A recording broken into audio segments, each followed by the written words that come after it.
Hello everyone and welcome to Rest in Peace, Ravenwood, Phantom, and Indom. Or Ravenwood, Indom, and Phantom. Regardless of that. I would like to do a little mini episode of On the Shelf with me, Ravenwood. So far on the shelf, on the Transformers shelf, we got Megatron, currently fighting Impactor. He's also using one of the Micromasters known as Blowpipe. Oh, what's this? He's also firing the cannon at Optimus Prime. Yeah. No, Megatron is firing a cannon at himself. Because I said so. No. He's firing a cannon, which I may have to tweak the position later. And notice, well, that thing, Impactor won that fight. Now I'm gonna back him up into position.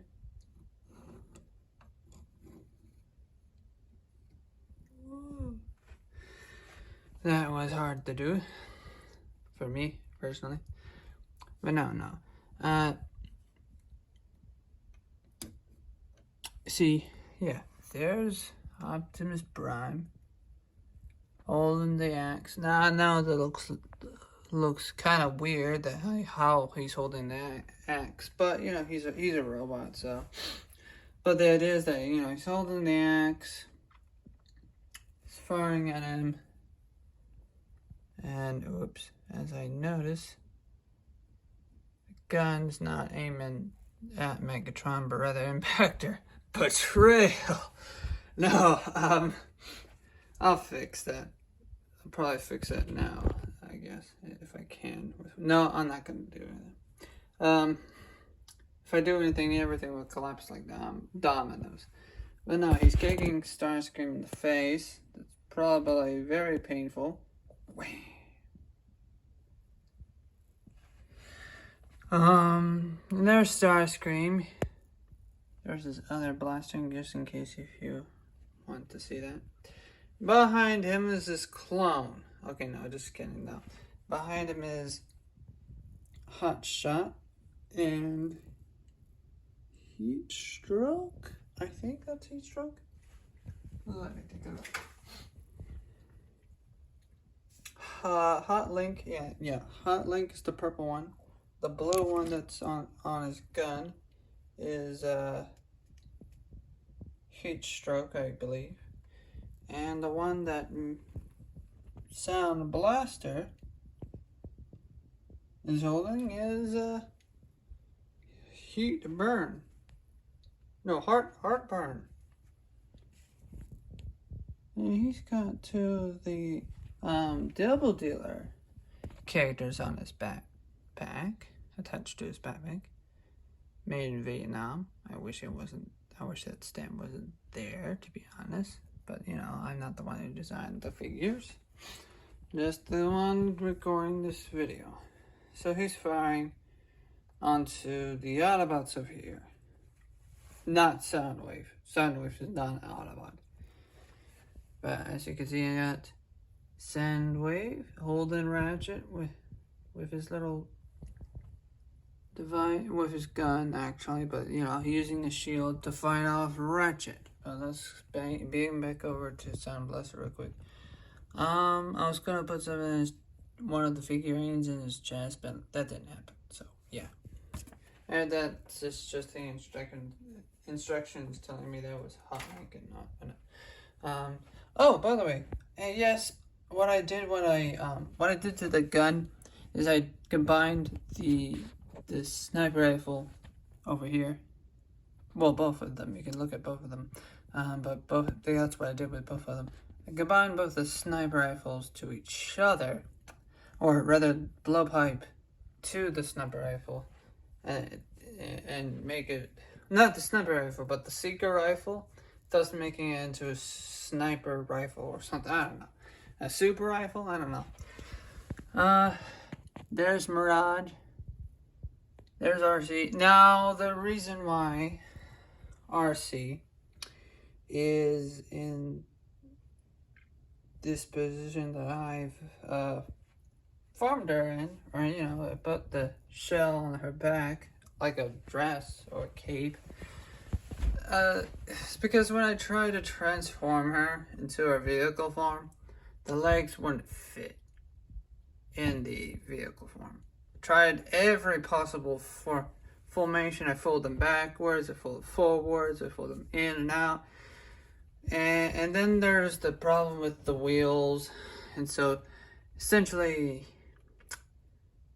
the wheels don't exactly roll out, or rather they don't roll, and so, or they roll, they have a little spin, but when I put them in the figure inside the shell and follow the instructions to a T, didn't pan out right.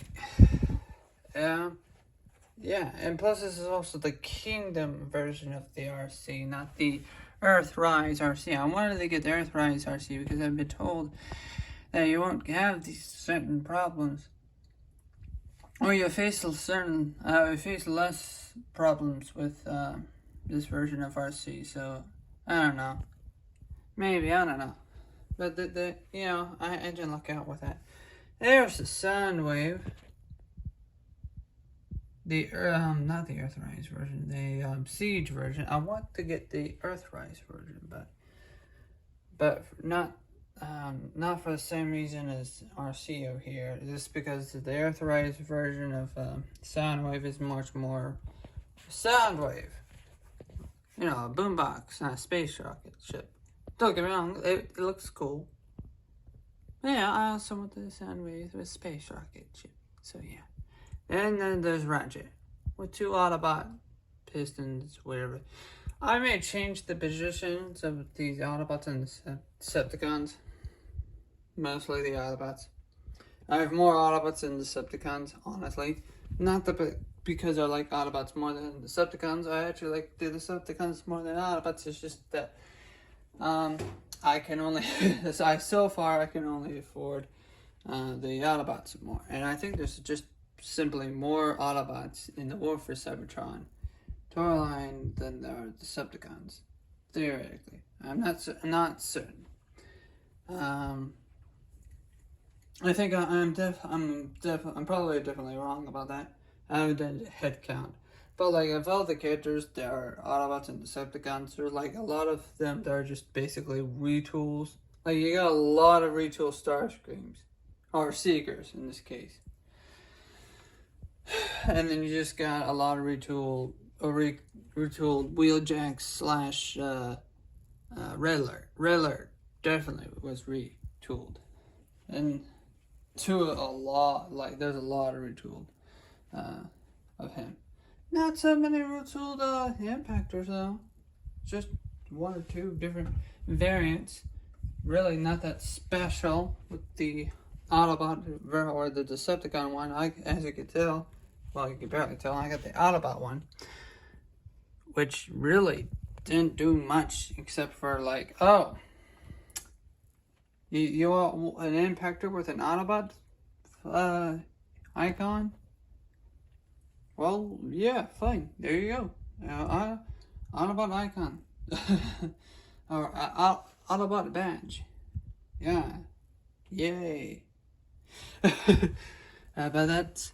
I didn't get the Decepticon one because I've always known him as a Autobot and not the Decepticon. Then again, I didn't read the comics, which I think it came from the comics or something like that. I'm not certain. But anyways, down over here is the third shelf.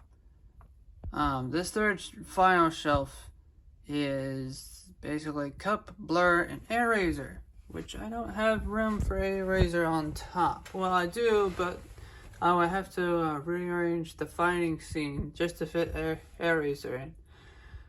make up a scenario or something, but basically there's just too many Autobots. I have too many Autobots, not enough Decepticons for the Autobots to fight, so I just took these guys down here. And then that's just it for the Transformers.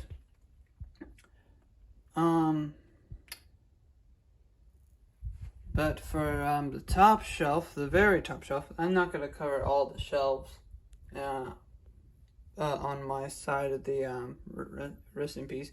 But, on this shelf, we got FNAF characters. Yeah, I decided to have two different collections. Well, I have different sub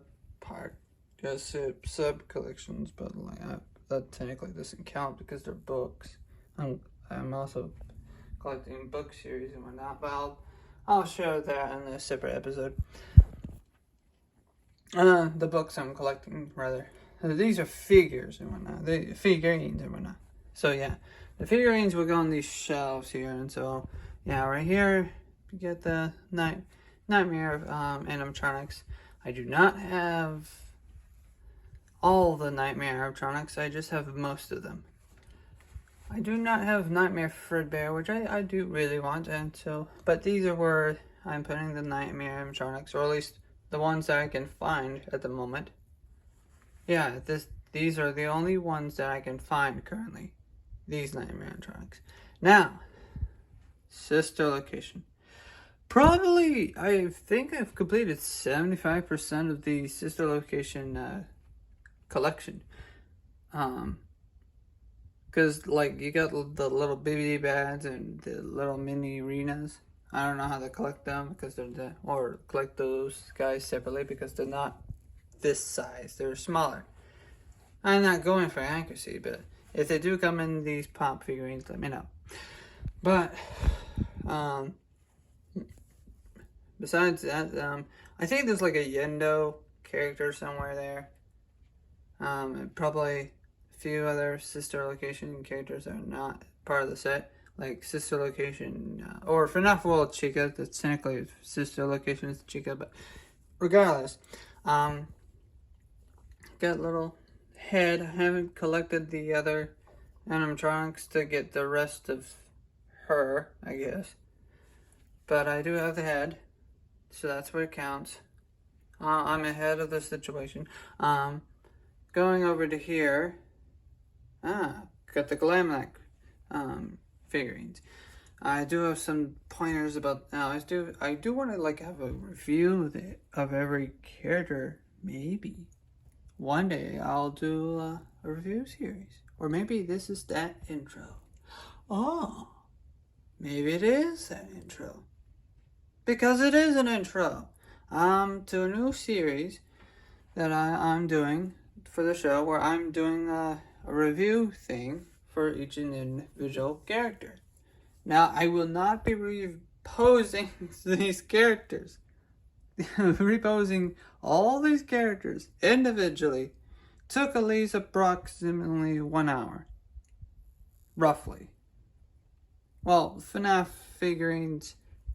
Well, the FNAF figurines took about a good 30, maybe an hour long, depending on which figure or figure. Well, just one figure in particular decided not to want to cooperate.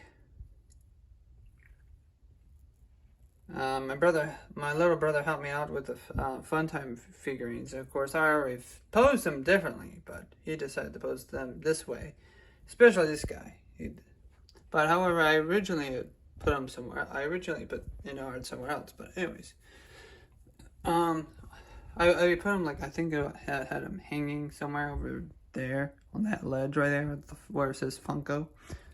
But he decided to put it over here because it seemed more scary. I like that. It is scary. I do have to say, I do have to say that posing the Transformer characters, some of them took much longer than needed, but they're easier to pose, unlike the FNAF characters, because then what happened is that the arms would break and whatnot. So yeah, And that's it for this channel. I could go on more and more about everything else. So I do like a little sneak peek review on what else I have on the shelf. Now the very bottom shelf doesn't have anything there. Really nothing, just extra stuff that we just stored away for like whatever. Yeah, well, I probably do like more of these episodes. I hope you watched that Grimlock episode. And that's it for this episode. This is the Ravenwood's on the shelf, or figuring Ravenwood's on the shelf. I wanted to call it something so fancy like Ravenwood's Figuring Fighter Z something. I don't know, but I'll this is a new idea. So yeah, here we go. Any minute soon. Bye bye. See y'all soon. Tip of the hat, y'all. Bye bye.